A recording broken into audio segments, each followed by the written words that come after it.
Gálatas capítulo 1, versículos 1 al 5. Recuerden que nuestra serie está titulada Un Salvador Suficiente, donde vamos a ver a Jesús como un Salvador al cual no hay que añadirle ni quitarle, es un Salvador completo y suficiente. Pero específicamente nuestro sermón, el título de nuestro sermón para hoy, o para esta mañana, es un Salvador que se entregó a sí mismo. Un Salvador que se entregó a sí mismo. Dice así la palabra del Señor. Gálatas capítulo 1, verso 1 al 5. Pablo, apóstol, no de hombres ni por hombre, sino por Jesucristo y por Dios el Padre, que lo resucitó de los muertos. Y todos los hermanos que están conmigo a las iglesias de Galacia. Gracia y paz sean a vosotros, de Dios el Padre y de nuestro Señor Jesucristo, el cual se dio a sí mismo por nuestros pecados, para librarnos del presente siglo malo, conforme a la voluntad de nuestro Dios y Padre, a quien sea la gloria por los siglos de los siglos. Amén. Padre, gracias te damos en esta mañana por tu palabra. Gracias por la oportunidad, el privilegio de estar juntos como iglesia, Señor. Tú fuiste el que nos traíste hasta aquí, Señor, con el propósito de cantar cánticos a ti, que nos ayuden a recordar tus verdades, de animarnos unos a otros, Señor, pero también de escuchar tu palabra hoy. Yo te pido que a través de tu Espíritu Santo tú ilumines nuestra mente, nuestros corazones y podamos entender tu palabra. Oh Señor, tú conoces la necesidad, la carga, el problema, la situación con la cual algunos de nosotros hemos llegado hoy aquí, Señor. Pero tu palabra es más que suficiente para darnos sabiduría, guía, paz, Señor. Así que te pedimos que estés con nosotros mientras estudiamos tu palabra hoy. En tu nombre Jesús oramos y te lo pedimos todo. Amén.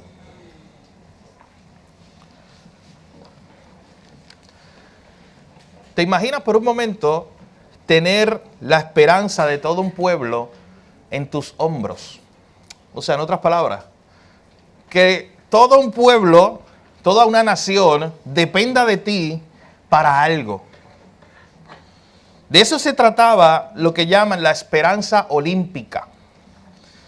La esperanza olímpica era cuando un pueblo nunca había tenido una medalla olímpica en ese evento de las Olimpiadas y enviaban a uno de los suyos con la esperanza de que por fin trajeran su primera medalla.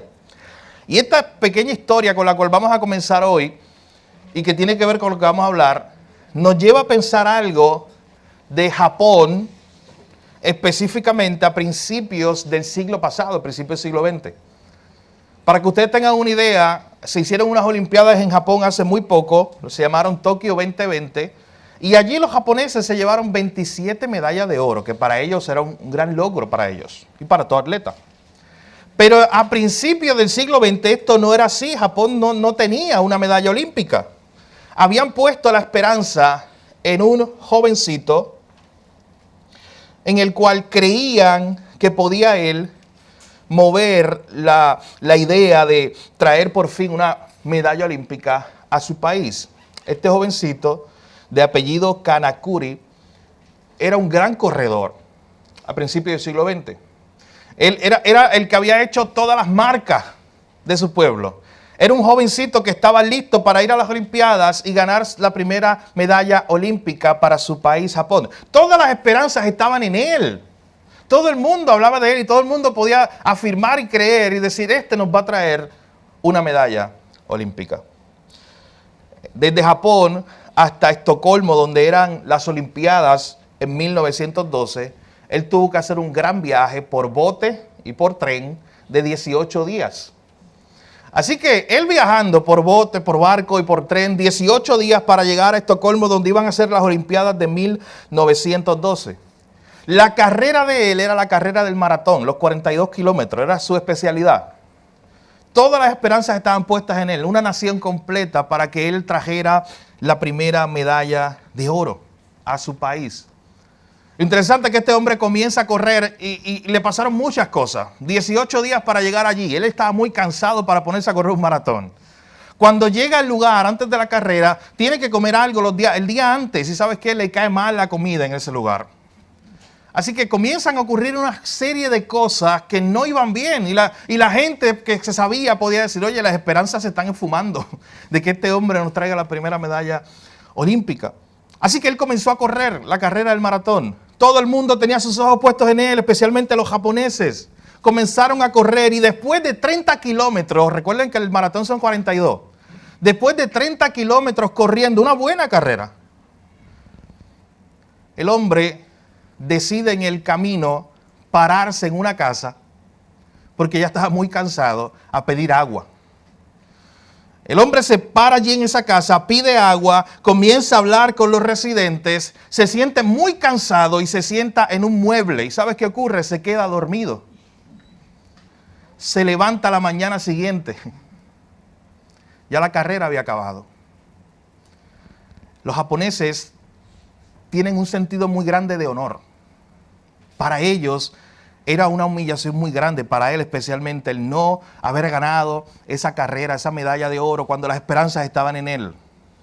Y más con la vergüenza propia de que fue un error de él. Simplemente se metió a esa casa, tomó agua y estaba tan cansado por el viaje de 18 días que simplemente se quedó dormido. Así que ¿sabes qué hizo? No le dijo a nadie. No le dijo a los organizadores del evento de las Olimpiadas y a ninguna otra persona que se iba a regresar secretamente a Japón. Así que este hombre se fue. Allí en la ciudad de Estocolmo lo colocaron como una persona perdida, alguien que sabía, un desaparecido.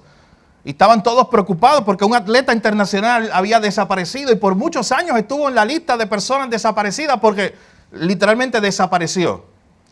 Hasta que mucho tiempo después, para que usted tenga una idea, 54 años después, él se había ido a Japón, había hecho su vida en Japón. Un reportero lo descubre, lo busca y organiza junto a la Comisión Olímpica una oportunidad para que este hombre, ahora de 76 años, pueda terminar la carrera que nunca terminó. ¿Y sabes que lo llevaron a la pista? Lo pusieron a correr y cruzó la meta.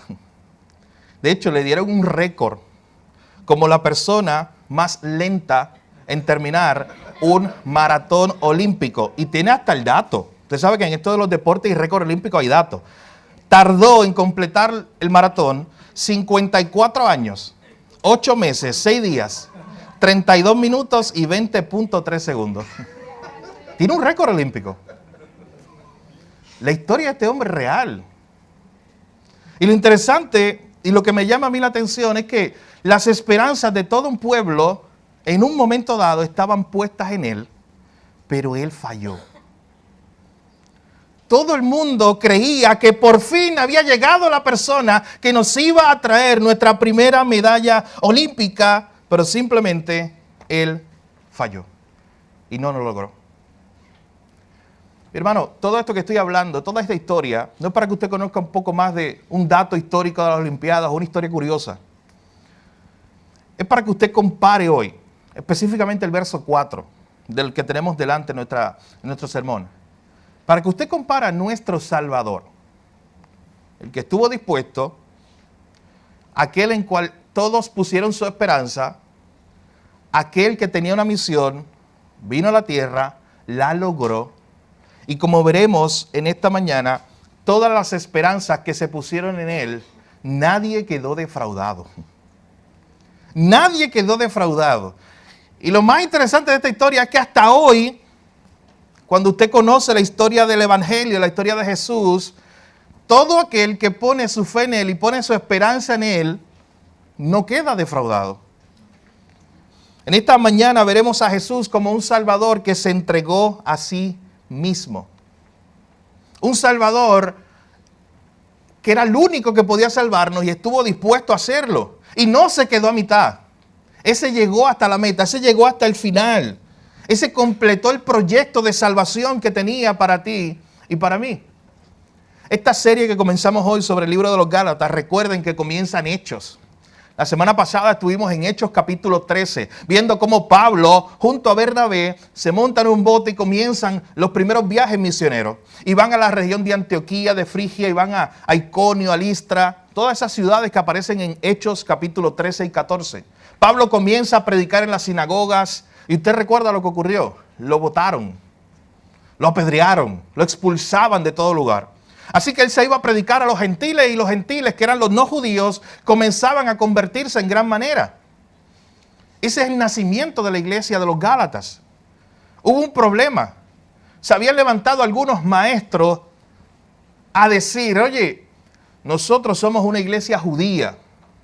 Si viene un gentil, que primero se circuncide, que primero cumpla la ley judía y después entonces se puede convertir a Jesús.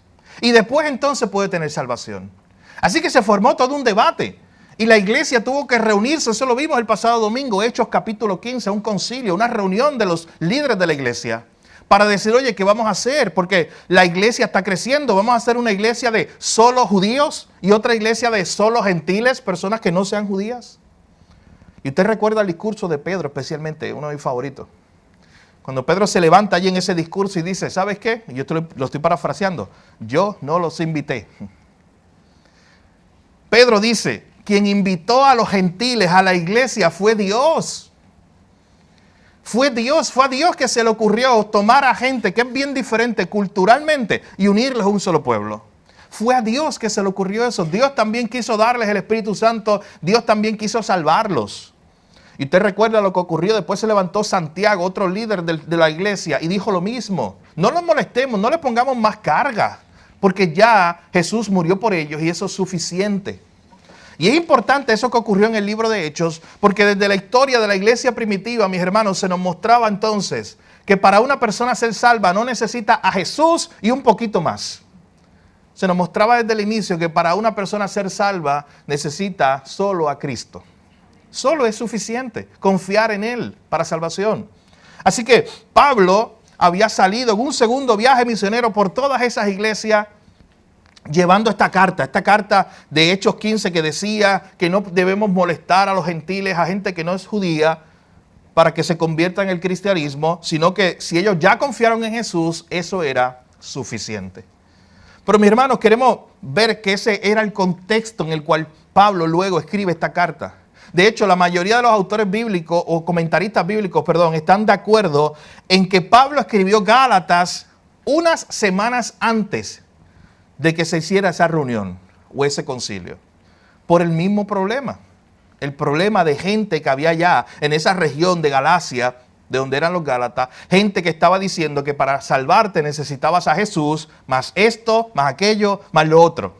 Y por eso él escribe esta carta. Así que imagínate Pablo en Antioquía o en Jerusalén tomando la pluma, escribiendo esta carta inspirado por el Espíritu Santo para llevarle el mensaje de que solo Jesús salva y no necesitas otra cosa.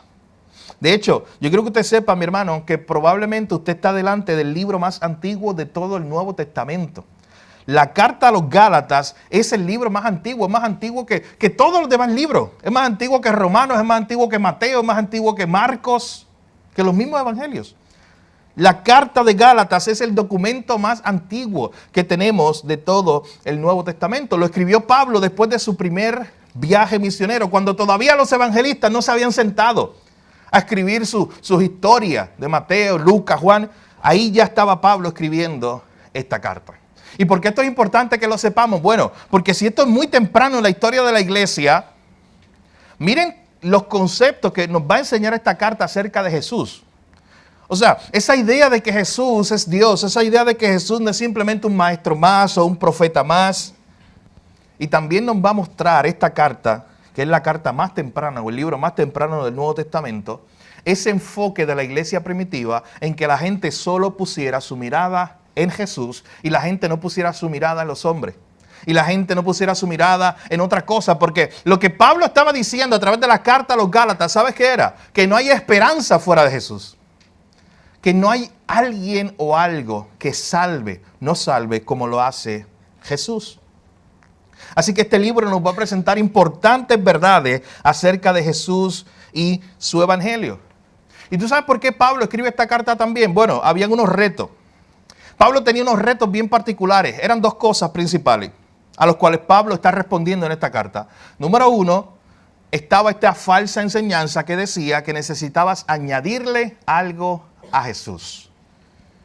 Usted sabe que cuando usted va a los sitios, no sé, una heladería, cualquier lugar, un sitio de comida, y usted va con otra persona que ha ido antes y lo llevó usted ahí, esa persona está muy emocionado que usted pruebe su plato favorito. Y le va a decir a usted, oye, pero mira, no te puedes comer este helado si no le añades tal cosa, tal topping, tal fruta. Tienes que añadirle esto para que verdaderamente sepa bueno. Bueno, cuando vienen los misioneros, usted no sabe lo mucho que yo gozo con ellos porque ellos no saben nada de la comida de Puerto Rico y nosotros le enseñamos. Y están probando cualquier cosa y yo le digo, tienes que echarle mucho mayo ketchup, si no, no sabe bueno. Ahí está el debate, hay uno que no le van a echar, uno que sí, pero miren la idea. Es la idea de, para que esto funcione, para que este plato sepa bueno, es que tiene que echarle eso. Yo no me voy a meter en el debate del pastel y ketchup, no quiero problemas con nadie. Pero hay gente que dice, para que funcione, para que sepa bueno, tienes que echarle tal cosa. ¿Sabes qué? Lo que estaba ocurriendo, mis hermanos, si usted quiere verlo como una ilustración, en esa época, era decir que para que Jesús sea un salvador eficiente y funcione, tienes que añadirle algo. La gente estaba empezando a pensar, oye, es que Jesús solo no funciona. Es que Jesús solo no me salva. Y ese era el debate de la época. Cuando Pablo se sienta a escribir esta carta, era porque la gente estaba diciendo, hay que añadirle algo a Jesús para que sea un buen salvador. Hay que añadirle algo a Jesús porque Él no funciona solo. Ese era el debate de la época, mi hermano. ¿Y usted sabe qué? Han pasado 2000 años casi. Y yo creo que usted sepa algo. Eso no ha cambiado.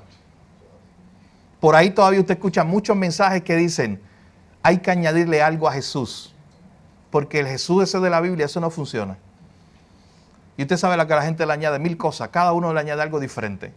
No se quieren quedar con el Jesús bíblico, el Salvador completo, el Salvador suficiente, que nos trae la salvación y vida eterna. Quieren añadirle algo a Él, quieren añadirle algo a la salvación. Eso es algo que quieren hacer las personas todo el tiempo, eso no ha cambiado. Pero por eso, mis hermanos, es que Pablo tiene que escribir esta carta.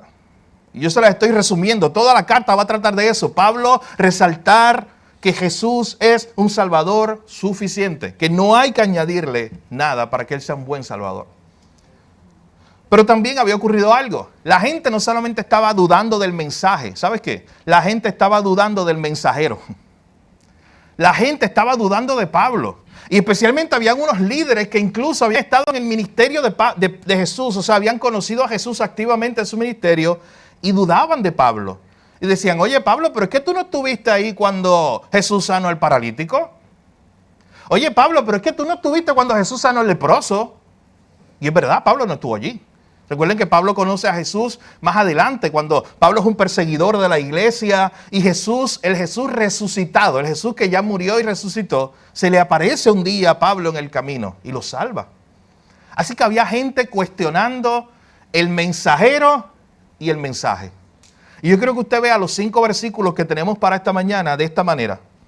Pablo va a presentar, mis hermanos, una defensa del mensajero y del mensaje. De quién es el que está llevando este mensaje y de cuál es el mensaje de salvación que él está predicando. En otras palabras, los versículos 1 al 3, lo que usted va a ver allí es las credenciales del mensajero. Y el versículo 4 y 5, el mensaje que se predica.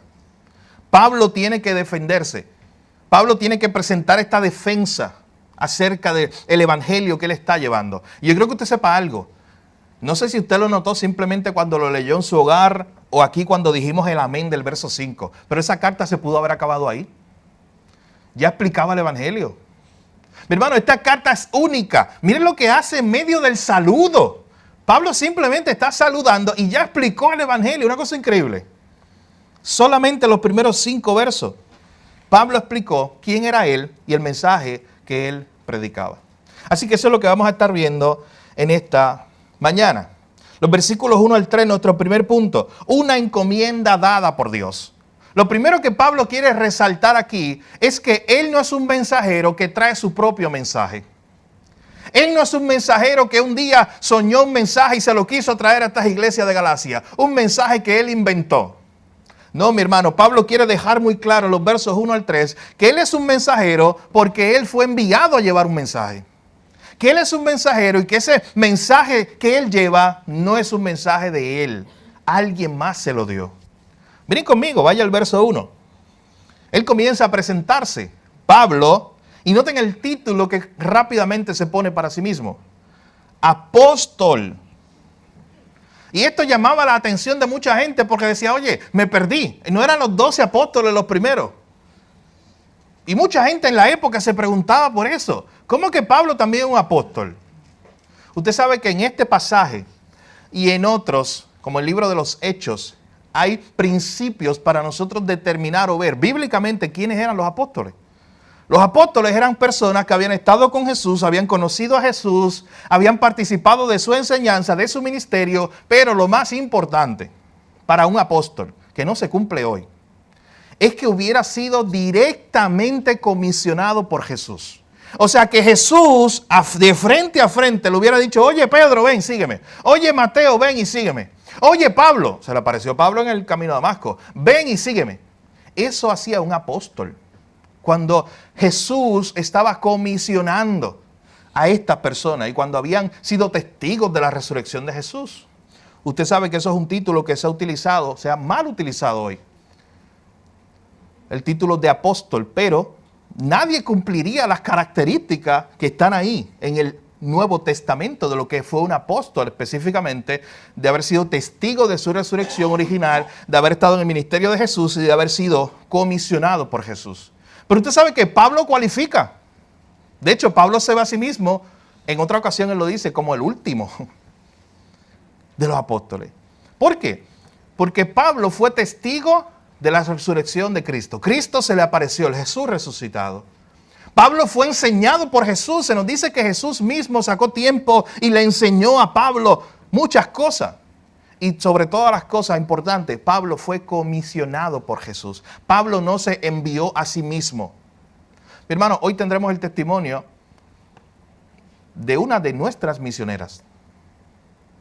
Y lo más importante, dentro de lo que usted escuche lo que hizo Dios en la obra misionera, los planes futuros. Pero ¿sabes qué? Un misionero no se envía a sí mismo. Un pastor no se envía a sí mismo. Un día el pastor Edgardo estaba aburrido en su casa y se le ocurrió ser pastor. No, mi hermano, no fue así. Un día yo no tenía nada que hacer y dije, oye, qué buena idea ser pastor de una iglesia en Ponce. Deja ver cómo estudio para ser pastor. Voy a comprar un diploma para ser pastor. No, mi hermano, nunca fue así. Pregúntale a cualquier persona que es comisionada para ser un misionero, un pastor, un líder, para un llamado, sea el que sea. Siempre es una comisión, siempre es un llamado. Y precisamente un llamado implica eso, que te están buscando, que te están llamando. Ese es el concepto que Pablo está tratando de explicar aquí. ¿Sabe quién era Pablo? El perseguidor. Pablo no quería ser un enviado de Jesús. Pablo odiaba a Jesús y odiaba a la iglesia. Pero un día el Jesús resucitado se le apareció y le dijo, Pablo, yo te voy a mostrar lo mucho que cuesta seguirme. Y Pablo fue comisionado desde ese momento por Jesús para ser un apóstol, un enviado. Pablo no escogió, escuche bien, ser el apóstol Pablo. Que ese es el problema con la mayoría de títulos por ahí que son autoimpuestos. Yo quiero ser un apóstol y yo quiero ser un pastor o yo quiero ser un misionero, cuando no hay un llamado de Dios. Así que la idea del apóstol Pablo es, alguien me llamó, Jesús me llamó, Él me comisionó. De hecho, él lo explica, él dice, Pablo apóstol. Y miren ese paréntesis, lo que aparece en paréntesis en nuestra Biblia. Muy importante.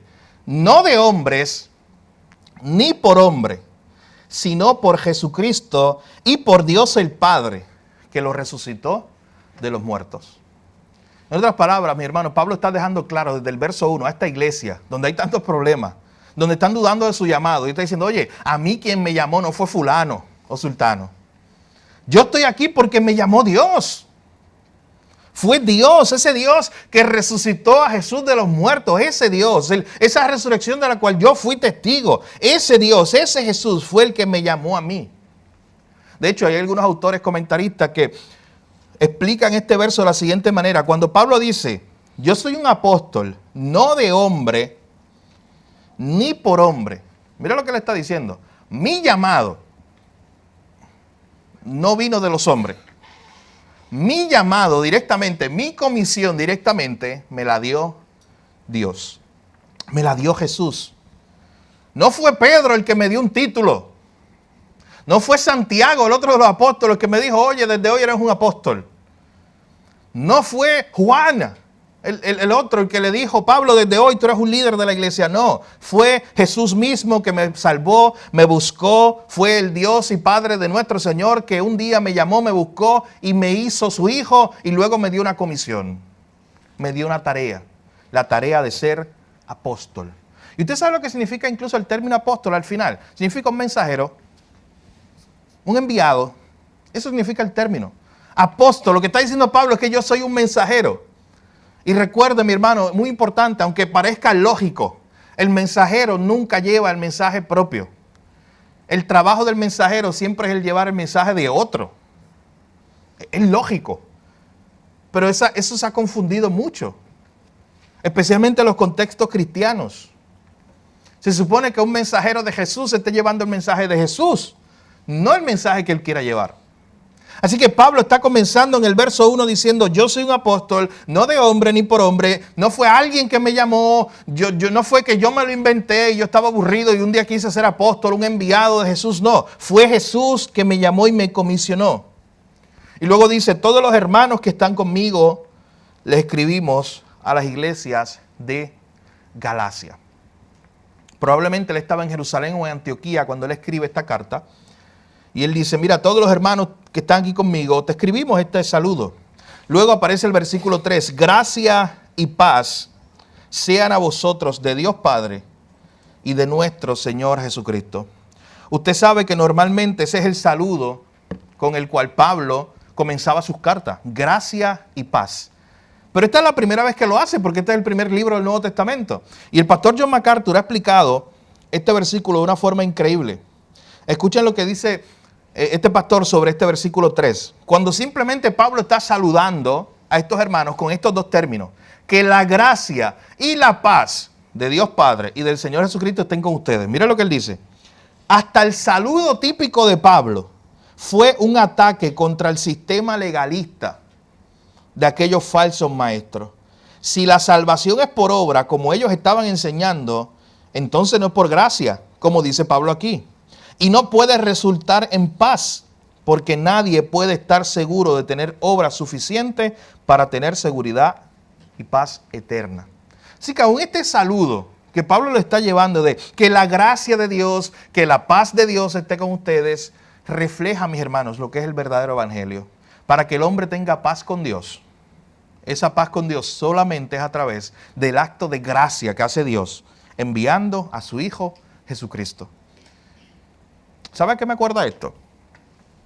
A una historia que escuché con un pastor hermano dominicano, donde lo invitaron a una casa. Era una esposa cuyo esposo no era cristiano, allá en la República Dominicana. Y no quería saber nada del cristianismo. La esposa se convirtió, así que ella invita al pastor. Se lo dice a su esposo obviamente se enoja, no quiere que el pastor venga, pero le dice con una condición, que él no venga a predicarme el evangelio. Él puede venir a comer y se va.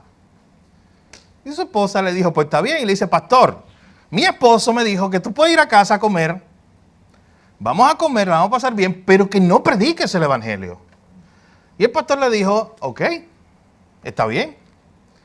Así que el día llega, se prepara en la mesa, está la esposa, está el esposo ahí enojado, no quiere estar ahí. El pastor se sienta y el pastor dice, oye, tú sabes que yo soy un pastor, ¿usted me permite orar por los alimentos? Y claro, el esposo enojado, pero le dice, pues está bien, puedo orar para comer. Así que este pastor comienza a orar. Y comienza a orar una oración parecida a esto. Señor Dios, te damos gracias. Te damos gracias por tus bondades. Te damos gracias por lo que has hecho en Cristo. Te damos gracias por enviar a tu Hijo Jesús a la cruz a morir por nuestros pecados. Te damos gracias porque el único medio de salvación es a través de tu Hijo Jesucristo. Y te damos gracias por estos ricos alimentos en el nombre de Jesús. Amén.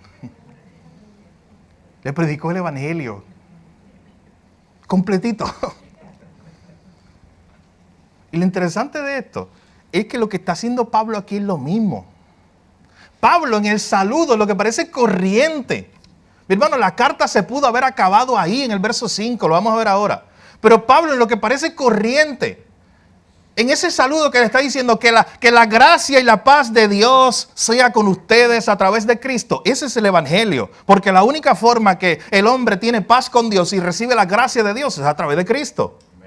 Así que con un mero saludo Pablo está predicando el Evangelio. Y usted sabe que esto también es un modelo para nosotros. Contextos donde usted se encuentre, donde no le permitan predicar el Evangelio, pero usted puede orar, es una buena manera de hacerlo. Contextos donde incluso un saludo se pueda convertir. Miren lo que está haciendo Pablo, en una oportunidad para presentar el Evangelio, para presentar una verdad del Evangelio. Así que él envía este saludo. Tenemos estos primeros 3 versos, una encomienda dada por Dios. Pero vea conmigo ahora, del versículos 4 y 5. Vamos a sacar 4 preguntas. De los versos 4 y 5. Y las preguntas son las siguientes. ¿Qué hizo Jesús? ¿Para qué? ¿Por qué? ¿Y cómo debemos responder? Esas son nuestras 4 preguntas que veremos entre los versos 4 y 5. ¿Qué hizo Jesús? ¿Para qué? ¿Por qué? ¿Y cómo debemos entonces responder? Así que los primeros 3 versos, Pablo presenta sus credenciales como mensajero, diciendo, yo no me envié a mí mismo, esto no es un mensaje que yo inventé, yo soy un apóstol, no me enviaron los hombres, me envió Cristo. Y luego en los versos 4 y 5, entonces procede a hablar de cuál es el mensaje que él predica, el mensaje del Evangelio. Y lo primero que vemos es el versículo 4, la primera parte. Luego de presentar de que la gracia y la paz de Dios sean con nosotros a través del Padre y de nuestro Señor Jesucristo, mire lo que dice el verso 4, la primera línea. El cual, hablando de Jesús, el cual se dio a sí mismo por nuestros pecados. Eso contesta a nuestra primera pregunta. ¿Qué hizo Jesús? Se dio a sí mismo por nuestros pecados. Mi hermano, miren cómo Pablo comienza a tratar de contestar esta idea de qué fue lo que hizo Jesús. ¿Cuál es el mensaje que nosotros predicamos? Que Jesús se dio a sí mismo. Y eso usted lo ha escuchado 1000 veces. Eso usted lo canta, los cánticos que tienen que ver con el Evangelio. Pero yo le invito a que usted considere, si usted subraya su Biblia, y subraye esa frase, porque es tan importante, ese principio que dice, Él se dio a sí mismo. Mi hermano, considere esto, no sé si usted lo ha pensado, pero no podía Jesús, en términos de potenciales, decir, ¿sabes qué? Yo voy a enviar a otro para que lo salve. Yo voy a enviar un ángel. Yo voy a enviar un hombre, al mejor de los hombres tal vez, yo lo voy a enviar para que sea el salvador de ellos. ¿Usted sabe cuál es la gran noticia del Evangelio? Como dice un autor, que por ahí todos los predicadores o los falsos maestros de otras religiones te están diciendo, oye, yo soy un iluminado que te voy a mostrar el camino a Dios. Eso es lo que dicen otros falsos maestros. Yo soy una persona que recibe unas revelaciones que te va a mostrar el camino hacia Dios a través de tal o cual religión. Todos dicen lo mismo, ¿sabe? El único que dice algo diferente es Jesús. ¿Qué sabes qué dijo él? Dice Timothy Keller. Él dijo, yo soy Dios y he venido a buscarte. Mire la diferencia. Eso solamente lo puede decir Jesús. Eso no lo podía hacer Buda. Eso no lo podía decir Mahoma. Yo soy Dios y yo he venido a buscarte. Eso no lo podía decir cualquier líder religioso. Busca la historia, ninguno. El único que pudo haber dicho eso es Jesús, porque Él es Dios mismo hecho hombre. Él pudo decir eso. Yo, Dios, me encarné y he venido a buscarte. Yo no vengo a decirte, ¿sabes qué? Por ahí es el camino de la salvación. Yo vengo a decirte, yo soy el camino de la salvación. ¿Ven la diferencia? Ese es Jesús. Jesús no es el que viene a decirte, mira, yo te vengo a enseñar cómo salvarte a ti mismo. No, mi hermano, Jesús es el que dice, la salvación solamente está en mí. Yo soy el único camino, la verdad y la vida. Nadie va al Padre si no es por mí. Así que esta palabra es muy importante, ese versículo 4, cuando dice que Él se dio a sí mismo. Mi hermano, ¿sabe por qué Él no nos dio un ángel?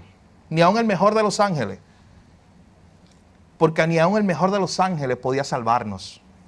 ¿Sabes por qué Él no nos dio a un hombre, a otro hombre, a un personaje bíblico, a un Pablo, imagínate, o alguien así? Porque ni aun el mejor de los hombres, o el más justo de los hombres podía salvarnos, porque Él mismo era pecador. De hecho, en toda la historia bíblica, siempre, desde el inicio, cuando el hombre peca, le da la espalda a Dios, y Dios hace una promesa de que viene la simiente de la mujer. La pregunta que se está haciendo constantemente, oye, ¿quién es la simiente de la mujer? ¿Quién es el que nos va a salvar de este caos que ha hecho el pecado y que hemos hecho nosotros?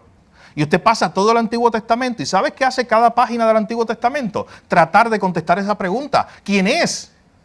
Bueno, como le dijeron a Jesús en un momento, ¿eres tú o esperamos a otro? ¿Se acuerdan de eso?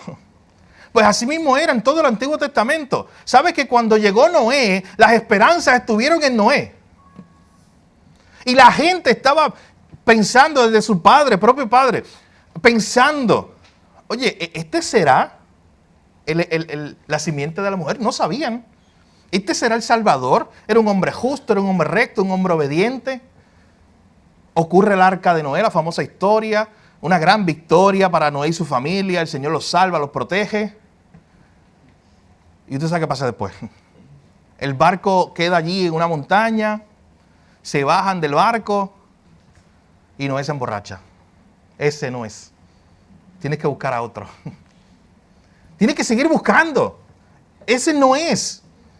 Hay que seguir buscando a otro más adelante. Va a haber un David, va a haber un... Algunos de ustedes captaron el chiste. Va a haber un David, va a haber un otro personaje, un Salomón, para ver si esa es la persona que nos viene a salvar. ¿Y sabes qué? Se levantaba un gran líder, era muy bueno. La gente ponía su esperanza en él y caía y pecaba. Siempre se estuvo esperando por uno que era perfecto. Hasta que un día Juan el Bautista dijo lo siguiente: he aquí el Cordero de Dios que quita el pecado del mundo. Qué impresionante esa palabra. Porque todo el mundo lo estaba esperando y por fin Juan el Bautista con esas palabras, ¿sabes qué estaba diciendo? Se acabó la espera. El Salvador, el que va a quitar el pecado del mundo, ha llegado. Gloria a Dios por eso. Llegó. Mi hermano, Él no envió a otro para salvarte. Este verso 4 dice que Él se envió a sí mismo. Él vino a salvarte. Se dio a sí mismo porque no había otro medio para salvarte. Se dio a sí mismo porque era el único Salvador suficiente. Era el único que podía hacerlo. Usted sabe que en el Antiguo Testamento existían todos este grupo de sacerdotes que llevaban unos animales al sacrificio en los templos del Antiguo Testamento. Y yo quiero ver rápidamente un pasaje de Hebreos, capítulo 9, versículo 24. Acompáñeme allá para que vea lo que ocurría en el Antiguo Testamento. Hebreos capítulo 9, versículo 24 en adelante. Todos estos sacerdotes no eran suficientes. Ellos tenían que ir. ¿Y sabes qué hacían primero? Hacer un sacrificio por ellos mismos, porque ellos se tenían que presentar delante de Dios, porque ellos también eran pecadores, los sacerdotes. Así que ellos primero iban, hacían un sacrificio por ellos mismos y después tenían que hacer un sacrificio por el pueblo. ¿Y sabes qué? Cuando ellos terminaban ese sacrificio, sabían que todavía no podían dejar a un lado las cosas del templo, las herramientas para seguir sacrificando animales. No lo podemos guardar porque mañana hay que hacer otro y porque el año que viene hay que hacer otro. Siempre estaba esta idea de que hay que seguir haciendo sacrificios todo el tiempo. Y el Hebreos capítulo 9, miren lo que nos dice, verso 24 en adelante. Porque no entró Cristo en el santuario hecho de mano, figura del verdadero, sino en el cielo mismo para presentarse ahora por nosotros ante Dios. Y no para ofrecerse muchas veces, como entra el sumo sacerdote en el lugar santísimo cada año con sangre ajena. Escuche esto bien. El sumo sacerdote entraba todos los años, el día de la expiación, a hacer un sacrificio para el perdón de los pecados del pueblo. Y mire lo que dice ese verso. ¿Qué dice? Con sangre ajena. O sea, no era él que se sacrificaba por el pueblo. Él llevaba la sangre de un corderito, de un animal, el sacrificio de un animal, por eso dice con sangre ajena. Él lo llevaba como un sacrificio. Verso 26, de otra manera le hubiera sido necesario padecer muchas veces desde el principio del mundo.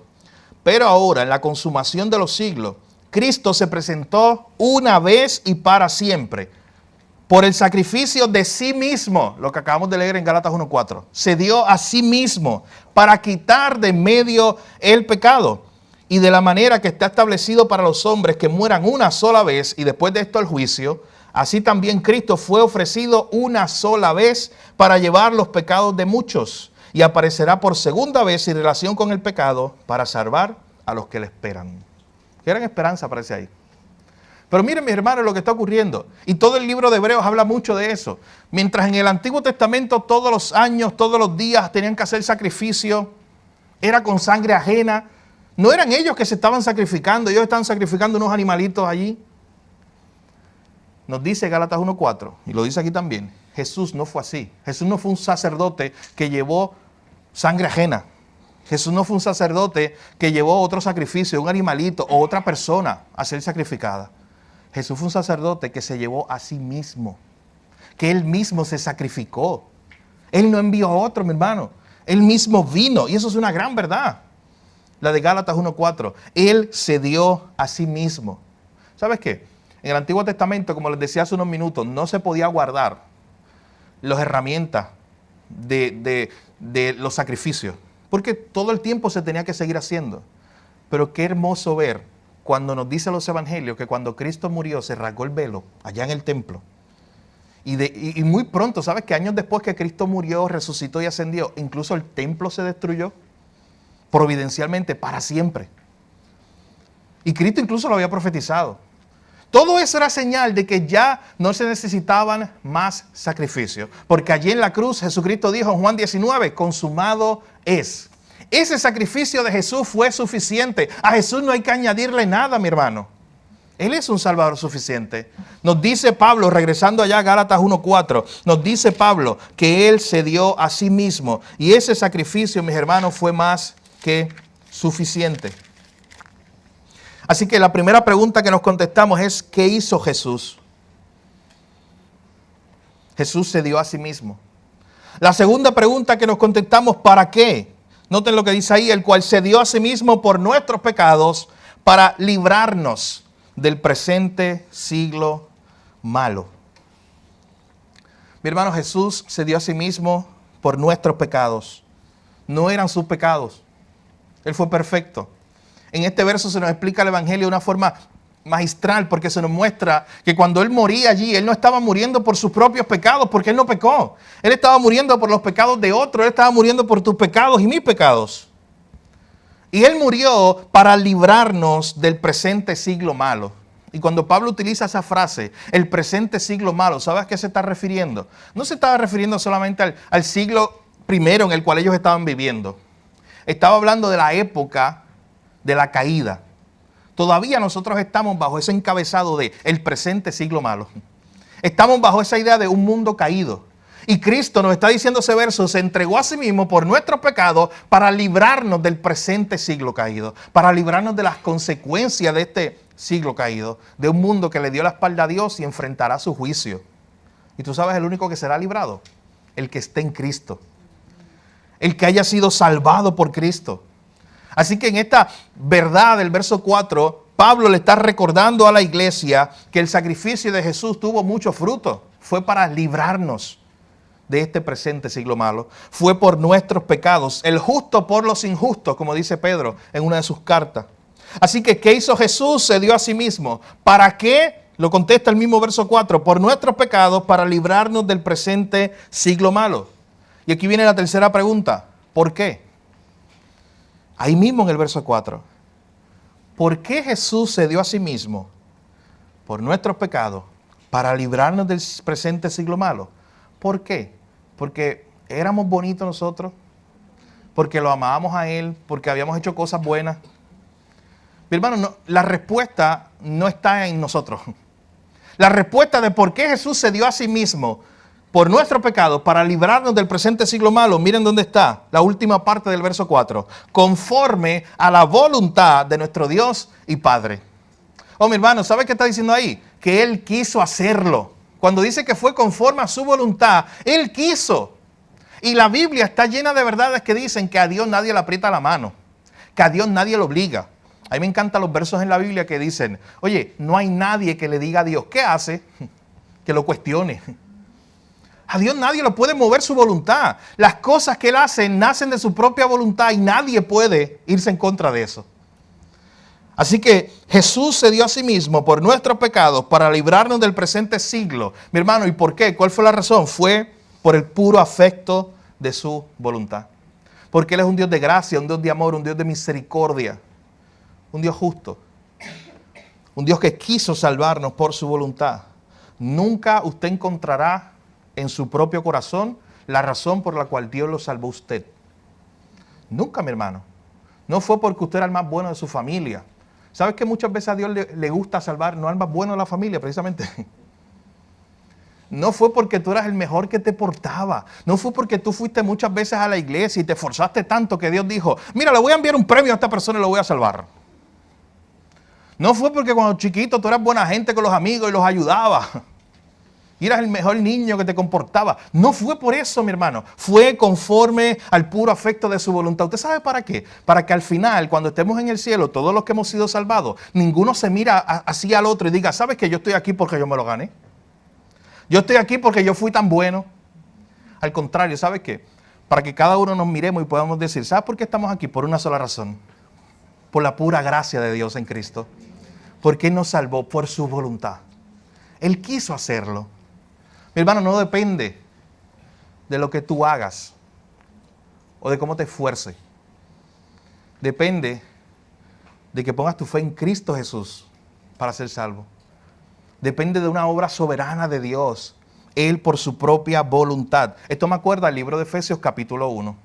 Miren, yo el domingo pasado le decía que saliera de aquí a leer Romanos 14 con una tacita de café y chocolate y queso. Y tengo que decir que me la dieron. Al otro día, no fue ese mismo día, al otro día, pero me la dieron. Vaya hoy con un café o lo que usted quiera y lea Efesios capítulo 1, con todo lo que hemos hablado en esta mañana. Lea Efesios capítulo 1 y vea cuántas veces en Efesios capítulo 1 se va a repetir esta idea de que, de hecho, dice muchas veces, por el puro afecto de su voluntad nos salvó, porque quiso, por su voluntad. Muchas veces se repite eso. Lo mismo que está diciendo Pablo aquí, fue porque Él quiso, conforme a su voluntad, no por algo que yo hice, fue que Él se dio a sí mismo para salvarme. Así que este verso 4 nos ha contestado estas preguntas. ¿Qué hizo Jesús? ¿Para qué lo hizo? ¿Por qué lo hizo? Y por último, ve el verso 5 conmigo. Una última pregunta. ¿Cómo debemos responder entonces a eso que ha hecho Jesús? ¿Cómo debemos responder a esa gloriosa obra de salvación que Dios ha hecho en Cristo cuando Cristo se dio a sí mismo por nuestros pecados para librarnos del presente siglo malo? ¿Cómo debemos responder? Miren el verso 5. Pablo se detiene. Pablo no puede continuar escribiendo la carta, mi hermano, sin antes detenerse a hacer algo. Verso 5. A quien sea la gloria por los siglos de los siglos. Amén. Mi hermano, escuche, Pablo está escribiendo una carta, pero él se tiene que detener en este momento. Cuando él considera un día más, una vez más, que Cristo se dio a sí mismo lo más grande que podía dar para salvarnos, que Él lo hizo para morir por nuestros pecados, para librarnos del presente siglo malo, lo hizo conforme a su voluntad. Pablo se tiene que detener junto a nosotros hoy también, mis hermanos, a considerar cuál debe ser la respuesta nuestra ante un Salvador tan grande. A Él sea la gloria por los siglos de los siglos. Glorificarlo a Él, adorarlo a Él, vivir vidas sorprendidas, vivir asombrados, no dejarnos de asombrarnos, como hemos hablado aquí, con la cruz, con la obra de salvación en Cristo. No dejarnos de asombrarnos con lo que ha hecho el Señor, que Él se ha dado a sí mismo por nuestros pecados. Usted sabe que cuando yo preparaba el sermón, yo en algún momento vi el título o el subtítulo que le ponen arriba. Usted sabe, esas palabras negritas en la mayoría de nuestras Biblias, por ejemplo, aparece salutación en los versos 1 al 5. Antes del verso 6 dice, no hay otro evangelio. eso se pone por los editores, o sea, no estaba ahí, eso más adelante, no es que Pablo dividió la carta así. Eso lo ponen los editores, los traductores, para que sea más fácil nosotros entender los temas tal vez principales que hay ahí en ese libro. Pero cuando yo veía esa sección, que la vamos a estudiar ya pronto, del verso 6 en adelante, no hay otro evangelio. Usted sabe lo que yo lo hubiera puesto al principio. Arriba, donde dice salutación. Bueno, ese es el saludo, pero hay algo, en el mismo saludo hay una verdad mucho más impresionante. Yo lo hubiera puesto allí, no hay otro Salvador tan grande como Jesús. En la segunda sección no hay otro evangelio, que lo vamos a ver más adelante. Pero mi hermano, lo que acabamos de ver denota eso. No hay otro Salvador. No hay otro Salvador tan grande, tan digno, tan poderoso como Jesús. Mi hermanos, Jesús se dio a sí mismo. Váyase esta semana, siga considerando esa verdad. Jesús no fue que Él envió a otro para que te salvara. Él mismo vino, dice el verso 4. Él se dio a sí mismo. Eso es impresionante.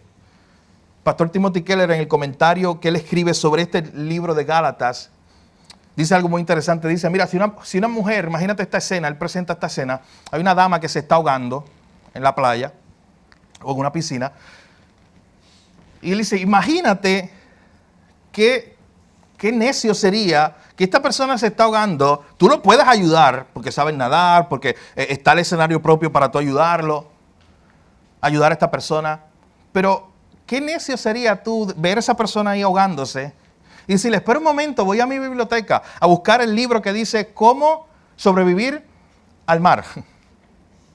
O buscar el libro que dice cómo no morir ahogado. Espera un momentito, voy a ir a la biblioteca, voy a buscar el libro. Y entonces viene y se lo lanza. Toma, cáchalo. Empieza a leer página 35. Segundo párrafo, ahí te dice cómo no morir ahogado. Dice, ¿qué tonto sería eso? Simplemente alguien que está muriéndose, tú decirle o tratar de enseñarle cómo salvarse en ese momento. Y luego lo conecta con lo que hemos estado hablando esta mañana, con Jesús. Jesús, mis hermanos, no vino a enseñarnos cómo salvarnos a nosotros mismos. Jesús vino Él mismo a salvarnos, porque era la única forma en que nosotros podíamos ser salvos. Él no vino a enseñarnos cómo salvarnos. Él vino a salvarnos, mis hermanos. Él vino a traernos salvación. Considere muchas veces esta semana ese versículo 4. Si Cristo se dio a sí mismo, ¿qué más tenemos que añadir? Por eso nuestra serie de sermones se titula Un Salvador Suficiente. Mi hermano, si Cristo se dio a sí mismo, es lo más grande que hay. ¿Qué más vamos a añadir nosotros a la salvación? ¿Qué más le vamos a añadir al Salvador? Que no lo tenga ya nuestro Salvador, Cristo Jesús. También considere en esta mañana que si Cristo se dio a sí mismo, Él ya te lo dio todo. Si Cristo se dio a sí mismo, Él te dio lo más importante y de hecho lo más que tú necesitabas. Y hoy, mientras estés luchando con situaciones en tu vida donde te falte algo, sea lo que sea, piensa en eso. Oye, pero ya Cristo se dio a sí mismo por mí. Era lo más grande que había. ¿Qué me falta? Si ya mi problema más grande, que yo era un pecador y estaba apartado de Dios, fue resuelto en la cruz porque Él se dio a sí mismo. Pablo nos lo dice en Romanos 8. Si ya Dios nos dio a Jesús, ¿cómo no nos dará juntamente con Él todas las cosas? Él nos dio lo más grande. Mi hermano, Dios no nos va a dar algo más grande que Jesús. Es lo más grande que hay para darnos. La salvación en Cristo Jesús. Y ya nos la dio. Piensa en eso. Si Cristo se dio a sí mismo, ¿qué más necesito? ¿Es Jesús suficiente para ti, mi hermano? ¿O estás buscando algo más? Piensa en esta mañana. ¿Verdaderamente crees que Jesús es lo más grande que tienes? ¿O estás todavía engañado en este mundo creyendo que necesitas algo más que no has encontrado en Jesús? Pensando sí que tienes a Jesús, pero que todavía el mundo te puede dar muchas cosas.